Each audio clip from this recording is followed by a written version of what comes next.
Dernière partie de ce comité d'allocation d'actifs live, les actions maintenant. Donc, on vous a posé 2 questions sur les actions. Donc, voilà la première question, c'était quel marché privilégié? Sans surprise, puisqu'on est à la CFA Society France, c'est donc long US qui l'emporte à plat de couture.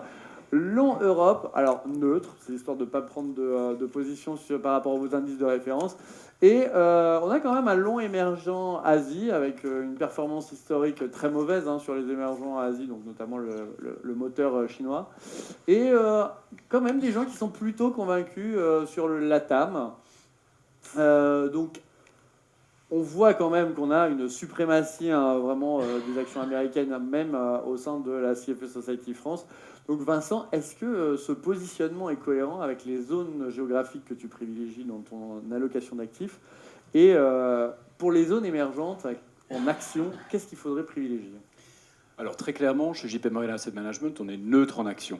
On privilégie 2 marchés actuellement, États-Unis large cap, Japanese large cap, sous-pondéré Europe et neutre émergent dans l'ensemble.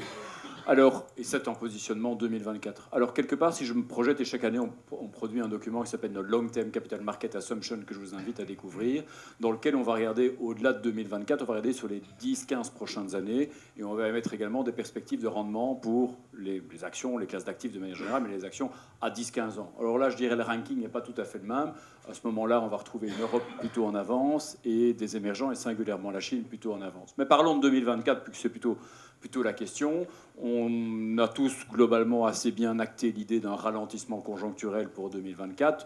Récession par récession, on verra. Mais enfin, il y aura de notre point de vue une prime à la croissance. On veut globalement être exposé au marché d'actions, mais de manière défensive. Et finalement, les actions américaines, quoi qu'on en dise, elles sont plus défensives. Le VIX est structurellement plus bas que le VIDAX. On a quelque chose qui est défensif. Certes, c'est cher.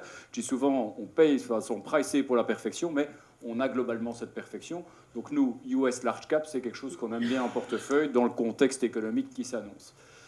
Deuxièmement, Japon, alors c'est un peu la découverte, on l'a redécouvert en 2023. Le Japon, c'est toujours un marché, ces 10-15 dernières années, si on fait une scorecard marché equity, le Japon, c'est souvent le marché qui a le meilleur score, mais qui ne performe jamais. On dit souvent le Japon, c'est quand on en parle le moins qu'il en performe le mieux, et c'est ce qu'on a vu en 2023. Alors moi j'ai un avis sur le Japon, ça me semble être un trade c'est du carry trade des années 2000, à savoir short yen, long marché japonais, c'est un carry trade short yen. Mais ce qu'on a vu finalement même au cours des 10-15 dernières années, c'est que finalement, parce que ça vous laisserait à penser qu'il y a un risque 2024 du fait de la normalisation de la politique monétaire japonaise, puisqu'on parle d'une fin ou d'une plus grande flexibilité donnée au contrôle de la courbe des taux, que si l'yen remonte, ça pénaliserait le marché japonais. Finalement, au cours des 10-15 dernières années, on a eu des phases de renchérissement du yen qui n'ont pas été pénalisantes pour le marché d'actions. Il n'y a pas, je dirais, il n'y a pas une conclusion absolue qui peut tirer par rapport à la corrélation entre yen et marché japonais. En tout cas, pas dans l'histoire récente. Donc voilà. Alors, je ne dis pas que ça ne se passera pas en 2024, mais enfin, il n'y a pas de fatalité. Il y a 2 éléments, il y a plusieurs éléments qui plaident un petit peu pour le Japon pour l'instant. La réforme de corporate governance chère à Shinzo Abe, qui commence in fine à porter ses fruits, renforcée notamment par les demandes, en tout cas de la bourse japonaise en début d'année, de faire monter le rendement sur fonds propres. Ça a eu un impact assez significatif. Les rapatriements de capitaux des Japonais, par ailleurs, vers le marché domestique. On a parlé un peu dans les différentes présentations aujourd'hui de changement climatique et de la manière de l'aborder dans les marchés d'actions. Il faut savoir que le marché d'actions japonais, c'est le second marché après la Chine qui nous expose le plus à la thématique changement climatique. Si on regarde énergie renouvelable, transition énergétique, enfin, tout le monde veut des pompes à chaleur maintenant, avec ma prime Rénov, au Royaume-Uni, tout ça, pompes à chaleur, on les fait au Japon, pas en Chine. Donc voilà, là, le Japon est un petit peu en retard en matière de production de batteries, voitures électriques et autres. Ils sont, d'après les spécialistes, en passe de le rattraper avec ses batteries solides et ainsi de suite. Et puis le Japon, évidemment, un petit brin d'histoire, c'est un marché qui, avant l'heure, a bénéficié de la transition énergétique. Si on retourne dans les années 70, le Japon a commencé à surperformer économiquement et sur les marchés. Et je reviendrai avec un graphique que Paul a montré, peut-être pas tout à fait le même, mais un des éléments qui a fait le succès du Japon dans les années 70, c'était une économie qui n'était pas intensive en énergie. l'intensivité du Japon en énergie était moitié moindre qu'aux États-Unis. C'était vrai pour son économie et c'était vrai pour ses biens manufacturés. Alors, on n'était pas beaucoup à être là dans les années 70, mais 70, qu'est-ce qui a fait le succès du Japon? Les voitures. Hein, la voiture américaine moyenne ou européenne moyenne consommait 3 fois plus de pétrole. Le pétrole était cher, les petites Toyota en consommaient beaucoup moins. Ils ont inondé le monde de voitures japonaises. Pendant 2 décennies, on a eu une surperformance du Japon. C'est avant l'heure l'illustration de la gestion thématique et de l'impact des changements, enfin en tout cas de l'intégration de la transition énergétique. Par ailleurs, cette super performance du Japon s'est faite avec une corrélation qui était inférieure à 0,5 pendant 2 décennies. Ça veut dire que le Japon était moins corrélé aux bourses mondiales que le marché américain avec les treasuries. Donc la gestion thématique, je fais un petit crochet, est également quelque chose qui vaut la peine. Alors je vais répondre à ta dernière question sur les émergents, faire un parallèle avec ce qui a été dit notamment. Il y a, notamment dans les émergents, il se passe quelque chose, on a une certaine forme de déglobalisation qui est à l'œuvre, en tout cas depuis un certain nombre de mois, qui s'est accélérée dernièrement du fait des tensions géopolitiques. Aujourd'hui, il n'y a plus une entreprise qui ne souhaite pas se désensibiliser à la Chine. À la fois parce que pendant le Covid, ça n'a pas toujours été facile, ou post-Covid, ça n'a pas toujours été facile de s'approvisionner, parce qu'on se dit, si demain la Chine envahit Taïwan, est-ce qu'ils vont quand même encore nous envoyer des bagnoles, des panneaux solaires, que sais-je, nos téléphones? Donc il faut évidemment diversifier. Apple l'a fait, d'autres l'ont fait. En Europe, on veut faire des panneaux solaires localement, on veut faire des semi-conducteurs et ainsi de suite. En bref, on va vers un monde multipolaire où la Chine est peut-être moins centrale dans l'appareil de production, et on voit que les États-Unis utilisent davantage le Mexique. Léa a parlé, je dirais, en Asie. On voit depuis longtemps, pour ceux qui font du jogging, nos chaussures, elles sont depuis longtemps plus fabriquées en Chine, mais au Bangladesh, en Indonésie, en Vietnam et ainsi de suite. D'ailleurs, en Chine, il n'y a plus qu'un endroit où on fabrique à bas coût, c'est dans la province de Xi'an, où les Ouïghours sont exploités pour faire les vêtements de cette entreprise Shine et autres, qui est assez décriée dans l'Hexagone. Donc, la Chine, c'est plus non plus le marché production à bas coût, et il y a une réallocation dans les émergents, Amérique latine, Mexique notamment, intra-Asie. Et on le voit d'ailleurs très très bien dans les chiffres macroéconomiques anticipés pour l'instant. Sur les PMI, regardez, on flirte avec les 50 en Chine, largement au-dessus des 50 en Inde, en Indonésie. Même le Mexique se frotte les mains. Performance du Mexique il y a quelques semaines, presque plus 20% sur le marché d'actions, pour montrer qu'intra-émergent, il y a réellement des choses qui se passent et que derrière les problèmes de la Chine, ça fait parfois le bonheur d'autres. Donc, long US equity, long Japon, sélectif sur les émergents, avec les quelques noms que je viens d'évoquer. Merci Vincent, merci beaucoup. La parole est à Virginie. Alors Virginie, tu n'as pas de chance puisque c'est une petite question Piège. SFDR. Donc, la future réglementation SFDR va-t-elle Laquelle? La future, celle de 2025, oui. Puis 2026, puis 2027, va-t-elle conduire à avoir des secteurs ininvestissables? Et j'aimerais qu'on passe au deuxième slide pour compléter la question, puisqu'on vous a interrogé aussi sur les tailles de capitalisation. Et on sait que les petites et moyennes capitalisations ont une performance catastrophique par rapport au large cap, que ce soit en tout cas sur les pays développés. Et j'aimerais savoir si tu privilégies quelle taille de capitalisation tu privilégies dans ce contexte. Donc d'abord SFDR, moins piège comme question. D'abord SFDR, je préfère celle-là. et ensuite donc on voit bien que le panel, l'audience est vraiment long large cap, long croissance, long value qui titille un peu la croissance, et small et mid ne sont pas forcément favorisés, puisque les blends ne sont vraiment pas favorisés. Donc est-ce que on est toujours long large cap, long croissance en 2024, un peu de value pour équilibrer, et pas de small, et est-ce qu'on a des secteurs ininvestissables? Ok, alors de toute façon c'est déjà le cas. Les secteurs, vous l'avez vu il y a peu de temps, pour les fonds impact, enfin pour l'ISR en tous les cas, il y a effectivement les énergies fossiles non conventionnelles qui sont écartées. Donc Léa l'a très bien dit, il y a une volonté de diriger. Alors, on est tous d'accord, évidemment, pour qu'il y ait des encouragements, des motivations, mais je ne vois pas en quoi, et au contraire, qu'est-ce qui va se passer? C'est que ces fameux secteurs non investissables chez nous, Européens, j'entends bien, parce qu'on n'a pas tout à fait le même mouvement de l'autre côté de l'Atlantique.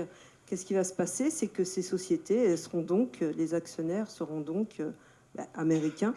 Je ne sais pas si c'est une bonne nouvelle, pas nouvelle, mais enfin, de toute façon, c'est ce que j'appelle mettre la charrue avant les bœufs, où il y a un gros chapitre qui va arriver début 2025. Enfin, les entreprises doivent travailler en 2024, hein, comme vous le savez, sur elles-mêmes donner effectivement leur data. Donc là, ça va être un gros rendez-vous. On va commencer, je pense, à voir ce qui se passe ou ce qui ne se passe pas d'ailleurs. Donc tout ça est très compliqué. Donc oui, il y aura des secteurs ininvestissables. Ça ne fait qu'engager, et comme vous le savez derrière, la gestion passive, donc il y a un effet boule de neige. Je trouve ça très très dommage, surtout que c'est finalement peut-être décourager même l'investissement. On peut toujours rêver. Je ne vais pas vous dire que demain on va trouver une méthode d'extraction de charbon tout en faisant ça de façon green et très propre. Mais pourquoi pas? Enfin, j'en sais rien. Enfin, bon, donc il faut. Je trouve que c'est des portes qui se ferment. Mais ça, c'est un grand débat. Et moi, j'encourage en tous les cas, s'agissant des gestions, comme vous le savez, maintenant on est sous article 8, article 9. Il y a encore quelques-uns qui arrivent à être article 6, je ne sais pas comment ils font, mais bon. Et donc, nous, on intègre notre position EG, on la travaille, et j'encourage d'ailleurs à ce qu'il n'y ait pas trop de standardisation. Je sais qu'on veut de la standardisation dans les façons de donner les datas et les critères, ça c'est bien. En revanche, il faut que l'analyse fasse son travail, et qu'il le faisait déjà d'ailleurs avant, sur la qualité. D'ailleurs, n'oublions pas qu'il n'y a pas que l'environnement, il y a le sociétal, la gouvernance, ça fait partie de l'analyse d'une société, et donc il faut avoir ce travail de discernement, et c'est le travail des analystes, c'est hyper important, et battez-vous pour ça, s'il vous plaît. Voilà, je milite. Et la deuxième question... alors, les small mid-cap, entre l'Europe et les États-Unis, il n'y a pas les mêmes notions. Justement, je refaisais le point cet après-midi, puisque les small mid aux États-Unis, small, c'est plutôt inférieur à 5 milliards de market cap, et on va dire que les mid, c'est inférieur à 10. Et je crois qu'en Europe, enfin pour le marché français, c'est vraiment le small inférieur à 1 milliard. Alors, d'abord, pourquoi cette contre-performance? Je rappelle quand même qu'il y a eu une très belle performance pendant la fameuse cloche d'anomalie, là, pendant la pandémie, hein, faut pas l'oublier. Donc pourquoi? Parce que liquidité, elle est arrivée de partout, les politiques monétaires, les politiques budgétaires, fantastique, tout le monde dépensait, c'est allé dans tous les segments de marché, n'est-ce pas? Et donc, oui, le réveil peut être un petit peu brutal. Il y a moins de liquidité aujourd'hui, même si on peut se féliciter que cette hausse des taux, quand même, qui a été, c'est pas tant... c'est surtout qu'elle a été, dans la durée, elle a été très rapide. Et en fait, on n'a pas vu une liquidité qui s'est encore, à voir, faut voir, qui s'est détériorée. Elle s'est évidemment, elle a plutôt décru, mais enfin, il n'y a pas eu un gros choc de liquidité. Pour autant, pour les plus petites valeurs, il y a moins de liquidité. Deuxièmement, regardez les bilans, regardez la situation de dette. Ça, c'est quand même, par les temps qui courent, et quand on parle de hausse des taux et de taux qui peuvent rester élevés, c'est quand même essentiel. Et vous apercevrez que malheureusement, la charge de la dette pour beaucoup de petites sociétés, c'est compliqué. Voilà. Et d'ailleurs, je pense que 2024, on pourrait avoir quelques éléments négatifs. Donc soyez prudents il faut être prudent sur ce sujet. Donc oui, il y a une légitimité que ça performe moins. Et puis peut-être aussi parce que par ailleurs, on a envie de visibilité. Donc nous, très clairement, on préfère les large caps. C'est la beauté du marché américain. Je suis désolée, je reviens encore sur ce marché, mais il est tellement vaste qu'il y a tellement à travailler. Ça ne veut pas dire qu'on n'a pas du mid-cap, parce qu'il y a toujours de très belles histoires et il y a beaucoup de choses qui émergent. Mais on a plutôt cette tendance positive sur les large caps. Merci beaucoup. Léa, d'un point de vue économique, compte tenu des dynamiques et sous réserve qu'aucun élément dévastateur ne vienne perturber le scénario, quels sont les investissements à actions à privilégier selon ton point de vue? Selon les dynamiques économiques.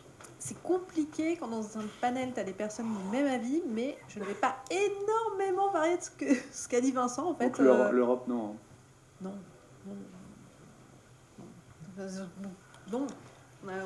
On a une croissance qui est médiocre, on n'a pas de perspective de rebond à très court terme parce que le reste de l'économie mondiale est en phase de décélération.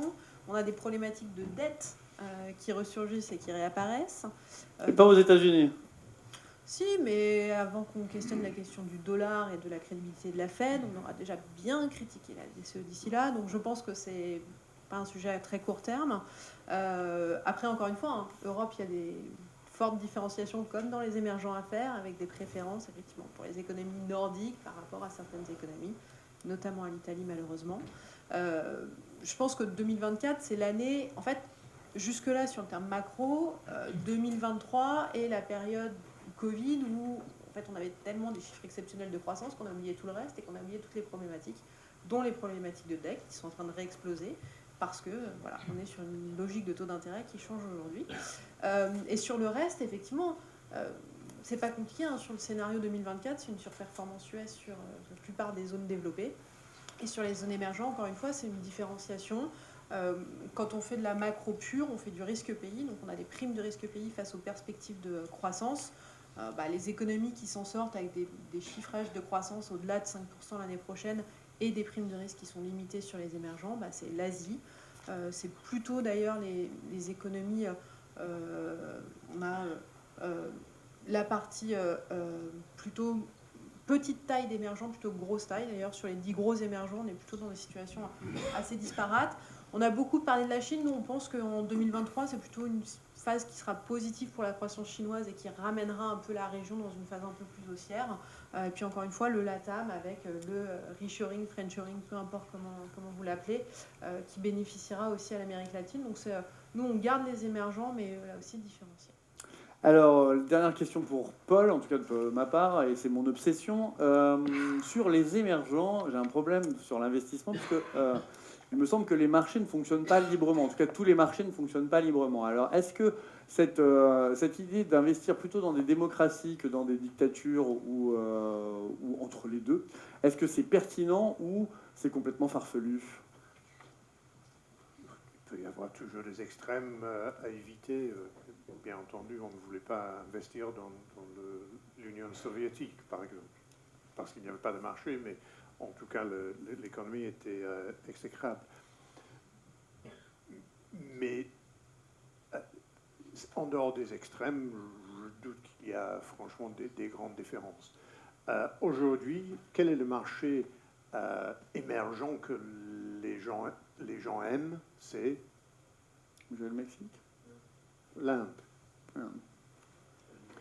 Et oui, c'est une démocratie, mais c'est une démocratie avec certaines caractéristiques. Moi, mon ancien chef, Barton Biggs, nous disait toujours il faut mieux a benign dictatorship. Donc, qu'une démocratie, c'est là où on fait le plus de progrès. Donc je crois que ce n'est pas aussi simple de dire que oui, il faut toujours préférer des démocraties et d'éviter des dictatorships. Mais d'un point de vue fonctionnement des marchés.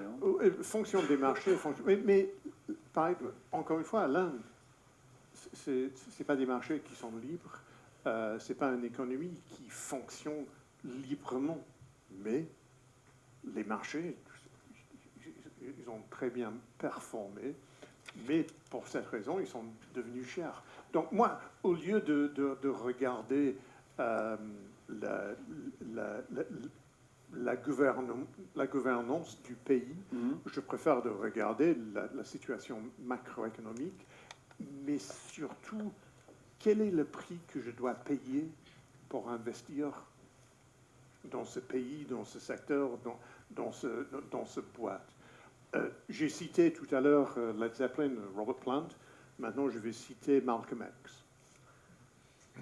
Malcolm X disait « If you don't stand for something, you'll fall for anything. » Donc, si vous n'avez pas des points d'ancrage, des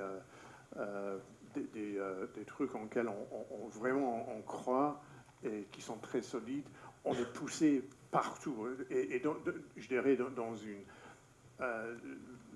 le monde d'investissement, ça veut dire plus ou moins soit on a des disciplines, soit on est des momentum followers, on suit le momentum.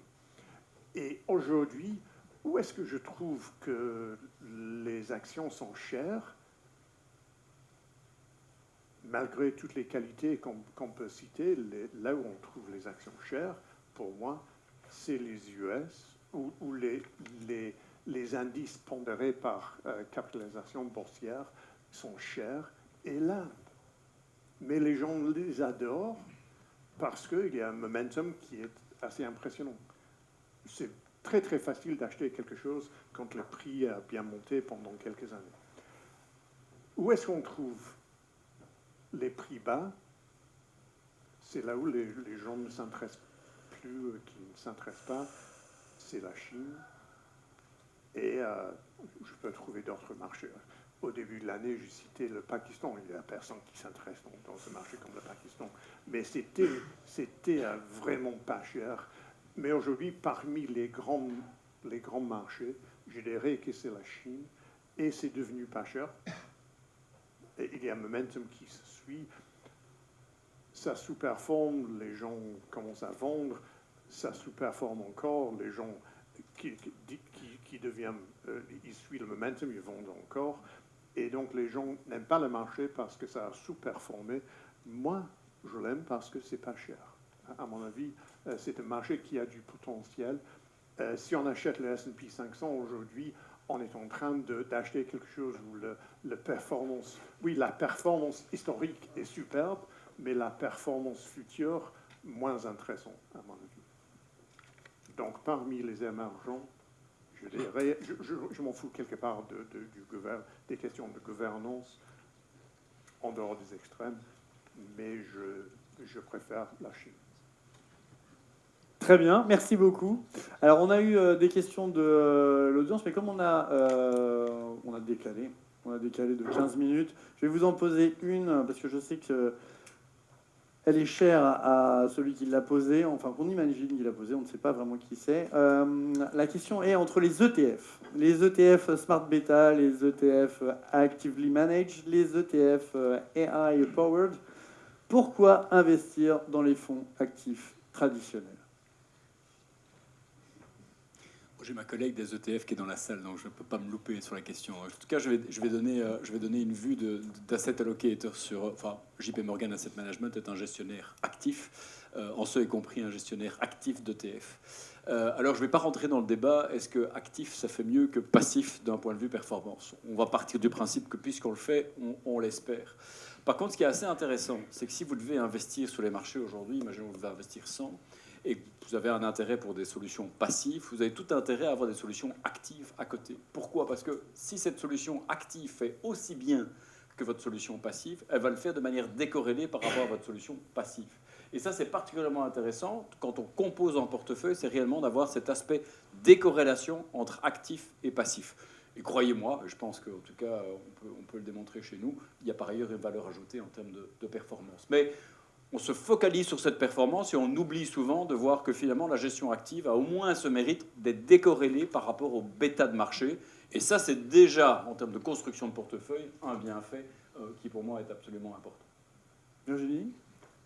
Moi, je trouve qu'on a dépeint ce soir un panorama macro assez positif. Alors, je suis peut-être moins positive, moi. Je pense qu'il y a quand même beaucoup de choses sur la table, d'incertitudes. Et donc, je considère que maintenant, on est rentré, et surtout qu'on est enfin sorti de ce schéma de taux zéro. Et je ne sais pas si vous vous souvenez, mais il y a 5 ans, on disait mais comment on va sortir de ce truc, quoi. C'était insensé. On en est sorti et je pense qu'on va rester sur des taux d'intérêt qui auront leur légitimité quelque part avec les taux de croissance et les taux d'inflation. Enfin, en tous les cas, je l'espère. Et je pense que les soucis géopolitiques et ce qui sous-entend la fracturation dans l'économie, on en a parlé, retour sur soi, etc. Tout ça, ce n'est pas terminé, loin de là. Pas oublier que l'inflation, telle qu'on l'a eue, il y a eu la pandémie, c'est le croisement de deux routes, hein, c'est l'injection de liquidité, et puis vous avez eu le choc l'invasion russo-ukrainienne. Et d'ailleurs, l'inflation américaine n'a pas du tout la même équation que l'inflation européenne. On n'en a pas parlé, mais c'est quand même assez intéressant parce qu'aussi dans la baisse de l'inflation et le positionnement des banquiers centraux, de part et d'autre. Mais pour venir sur ce sujet, je pense qu'on aborde je dirais une époque qui va être un peu plus compliquée à analyser, plus d'incertitudes, et je pense que dans ce cadre-là, la gestion active peut revenir davantage dans les portefeuilles, parce que oui, c'est vrai, bon, moi personnellement, on a un track record qui montre qu'on fait mieux que les indices sur les marchés internationaux et les marchés américains, donc on espère le tenir, mais il faut rester très humble parce que c'est très, très compliqué, surtout que les indices, aujourd'hui, on se demande ce que ça peut vouloir dire, puisque le S&P, vous le savez, c'est 30% avec les 7 magnifiques. Si vous retirez les 7 magnifiques depuis le début de l'année, vous ne faites pas grand-chose. Hein. Donc, faut revenir, faudrait peut-être remanier les indices, je ne sais pas. Mais bon, voilà, moi, je pense que l'analyse fondamentale, eh bien, elle porte très bien son nom. Elle reste fondamentale, et je pense que sur le long terme, c'est quand même ça qu'il faut, ça fait partie. La gestion passive peut avoir effectivement son rôle, sa place, mais comme le disait très bien Vincent, je pense que c'est une diversification d'avoir ces deux styles de gestion. Vous voulez ajouter quelque chose? J'ai faim. Il a faim. Eh bien, parfait. Donc, la parole est à Margarita, pour le positionnement de ses portefeuilles et le positionnement, bien sûr, de l'allocation d'actifs. Donc, en termes de secteur et de géographie, notre allocation est plutôt long terme. Donc, on a une allocation qui est assez diversifiée et notre composition est très proche de la composition de l'indice global. Donc, on a des positions US, Japon, et européennes et aussi des positions émergentes. Et en fait, nous n'excluons pas aucun secteur aux régions et nos convictions sont plutôt en fait reflétées dans la sélection des fonds. Après, en termes de taille, nous avons plutôt un biais small et mid cap. Et pour deux raisons. La première, c'est que c'est un univers qui est faiblement suivi par les analystes. Et du coup, ça peut conduire à des inefficiences de marché et qui peuvent être exploitées par nos gestionnaires fondamentaux. Et la deuxième raison pour laquelle nous avons un biais small et mid cap, c'est que les petites tailles permettent d'avoir une proximité avec les équipes de direction des entreprises pour discuter des sujets ESG qui peuvent créer de la valeur financière. Que c'est un sujet sur lequel on a fait beaucoup de recherches. Et finalement, juste pour conclure, en termes de style, en fait, nous avons un biais small et nous avons un biais value plutôt. Et nous visons à investir sur des valorisations qui sont attractives sur le long terme. Après, pour vous présenter l'allocation de notre panel. Donc, du coup, notre panel, il est sous-pondéré, sont euros, comme vous pouvez le voir ici. Ils sont surpondérés, large cap. Mais il y a un point qui concerne Paul, que c'est la valorisation du marché large cap US. Après, il y a les small mid cap, ils sont un avis neutre. Il faut quand même regarder la qualité des sociétés. Donc, il faut être très sélectif dans les small et mid cap et regarder la qualité bilancielle. Après, sur les Japon, il y a une surpondération. Et sur les émergents, voilà, il faut être sélectif. Mais la vie globale, c'est neutre, mais sélective sur certains marchés. Donc, voilà. Ça reflète ce qui a été dit?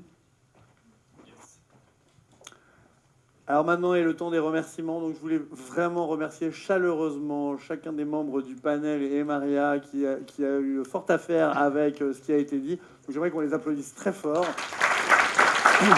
Et vous pourrez bien sûr discuter avec eux lors du cocktail juste à côté, puisque pas la fin. On voulait également remercier Invesco pour le sponsoring de ce premier événement. J'espère qu'il vous a plu et que ça combler vos attentes. On voulait également, moi personnellement, remercier le staff de la CFA Society France pour l'organisation de cet événement. Donc il y a Alejandro, notre executive director, il y a Sonia, notre event manager, et il y a Yasmine, je ne sais pas où elle est, qui est au cocktail, donc très bien, parfait. Merci également à la régie pour avoir si bien conduit cet événement. Vous avez dû remarquer que j'arbore une moustache pour Movember. Je tiens également à vous signaler quelques événements. Alors pourquoi Movember? Parce que samedi, il y a la course des Lumières. Et comme vous le savez, au sein de la CFA Society France, nous avons la Running Team. Et donc il y a au moins une quinzaine de participants de cette Running Team qui courra pour le soutien à la lutte contre le cancer et l'Institut Curie. Donc n'hésitez pas à nous rejoindre si vous êtes coureur, puisque c'est très sympa comme ambiance. Et franchement, on vous accueille avec plaisir. Les prochains événements... Ah, bien sûr. Et c'est vrai que j'ai oublié Faxet pour ce lieu incroyable où il nous rejoint. C'est vrai, bien sûr, évidemment. Évidemment, j'ai lu trop vite. Donc, pour les prochains événements de la CFA Society France, il y en a un dès la semaine prochaine, le 23, ça doit être un Lunch and Learn sur la biodiversité. Il y aura le 6 décembre un événement macro Moody's. Le 7, je ne sais pas s'il y en a dans la salle, les nouveaux charter holders sont conviés à la Charter Award Ceremony. Et le 12 décembre, il y aura le Winter Social. C'est un mardi, venez nombreux. Et maintenant, place au buffet. Merci à tous pour votre participation.